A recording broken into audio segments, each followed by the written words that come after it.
तो किसी उर्दू के शायर ने कहा था कि उसने कहा था इश्क एक ढोंग है, तो मैंने कहा तुझे इश्क हो खुदा करे, फिर कोई तुझे उससे जुदा करे, फिर तू उसे तस्बीहों पे पड़ा करे, फिर तू गली गली फिरा करे, फिर तू उसी का नाम जपा करे, फिर मैं कहूं कि इश्क एक ढोंग है और तू नहीं नहीं कहा करे।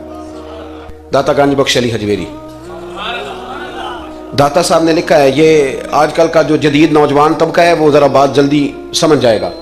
दाता साहब रहमतुल्लाह लिखा है, हजरत अब्दुल्ला बिन मुबारक रहमतुल्लाह अलैह से किसी ने कहा कि आप बड़े ज़बरदस्त मुहद्दिस हैं और इतनी वारफ्तगी वाले सूफी कम मिलते हैं जितने आप हैं, वजह क्या है? तो हजरत अब्दुल्ला बिन मुबारक फरमाने लगे, मुझे ना तौबा करने से पहले एक औरत से इश्क हो गया था। औरत से, बड़ी तवज्जो से बात समझना। आप फरमाते हैं मेरा घराना नमाजी था। ये दाता साहब ने लिखा है कशफुल माजूब में। हजरत अब्दुल्ला बिन मुबारक फरमाते हैं कि जिस औरत से मुझे इश्क हो गया ना, उसके मोहल्ले में जाके मैं इशा की नमाज पढ़ता था और फिर सारी रात मैं उसके घर के गिर्द रहता था। वो आधी रात को थोड़ी देर के लिए छत पे आती थी, दो एक बातें होती थी, मैं लौट आता था। फरमाते एक रात मैंने इशा की नमाज उसके मोहल्ले में जाके पढ़ी।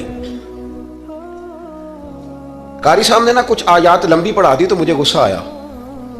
कह देते ना लोग मौलवियों ने काम को नहीं, सानू तो और भी हैं, तो कहते हैं कि नमाज लंबी पढ़ा दी तो मुझे गुस्सा आया कि जल्दी पढ़ाओ। फरमाते हैं नमाज वहां पढ़ी, सख्त सर्दी थी, रात लंबी थी। मैं उसके घर के गिर्द जाके ना तो मंडलाने लगा, क्योंकि मुझे उससे मोहब्बत थी। फरमाते हैं कि 1 घंटा 2 घंटे 4 घंटे 5 घंटे हत्ता के सहरी का वक्त हो गया, पांव फूटने लगी, तो वो ना भागती भागती छत पे आई और कहने लगी कि घर में रश बड़ा है, मेहमान ज्यादा है, आज बात नहीं हो सकेगी। कहते ये लफ्ज कहते वो नीचे उतर गई। जब मैं वहां से वापस निकला तो फजर की अजान शुरू हो गई। यूं समझ लें कि 13 घंटे 14 घंटे बीत गए। हजरत अब्दुल्ला बिन मुबारक फरमाते हैं अचानक ना मैंने अपने दिल पे तवज्जो की। सारी रात वो आई नहीं थी पर मुझे उस पर गुस्सा भी कोई नहीं आया, मुझे वो बुरी भी नहीं लगी। सारी रात उसने खड़ा रखा लेकिन मेरे दिल से उतरी भी नहीं। कोई नहीं समझ आई आपको मेरी बात? फरमाते हैं कि फिर मैंने अपने दिल पे तवज्जो की तो मुझे समझ आई कि मुझे उससे खरा प्यार है, सच्चा प्यार है। यानी उसने आधा जुमला कहा कि मैं मजबूर हूं, तो मैंने उससे मजीद ना कसम उठवाई ना गवाह मांगे, मैं उसकी वो मजबूरी भी फौरन ही मान गया। तो जनाब अब्दुल्ला बिन मुबारक फरमाते हैं कि जब मैंने वुजू करके मस्जिद में जाके 2 सुन्नतें पढ़ी ना, तो मेरे अंदर से आवाज आई, अब्दुल्ला अगर एक बीबी के लिए तू सारी रात खड़ा रह सकता है और उसकी सख्त बात सख्त इंतजार भी तुझे गुस्सा नहीं दिलाता, अगर औरत के इश्क में सारा कुछ हो सकता है तो रब रसूल के इश्क में भी हो सकता है।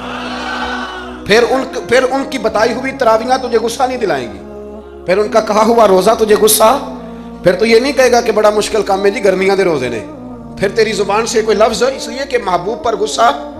एक साहब ने मुझे एक दफा फोन किया, हमारे संगी हैं, वकील हैं, बीवी उनकी प्रोफेसर है, कहने लगे जी आपके एक बुजुर्ग ने कहा है कि सहाबा नबी पाक सल्लल्लाहु अलैहि वसल्लम का बौल मुबारक पेशाब मुबारक पी जाते थे। लोगों को बड़ी जल्दी टेंशन होने लग जाती है इन चीजों की, बड़ी जल्दी। इस रास्ते के मुसाफिर नहीं ना होते, इस रास्ते के मुसाफिर नहीं। उन्होंने कहा जी कि सहाबा हुजूर का लुआब दहन अपने चेहरे पे मल लेते थे, नाक से रीठ निकालते थे तो मल लेते थे, ये कैसे हो सकता है? मैंने उनसे कहा कि तुम्हारी अकल में बात नहीं आएगी, तुम्हारा शोभा नहीं ना, तुम्हारा ये शोभा। कहने लगे आप समझा दें। तो मैंने कहा भाई सुनो, आपकी बीवी अमीर खानदान से है, हमारी बच्चियां जो पढ़ी लिखी होती हैं ना अमीर खानदान से होती हैं, ये जब किसी के घर जाती है ना तो उनका बच्चा पेशाब कर दे तो इन्हें बड़ी बदबू आती है, और अगर वो कह कर दे तो ये भी कह करने लग जाती हैं। होता है कि नहीं होता? और घर आके कहती हैं वो बड़े जाहिल हैं, सफाई नहीं करते।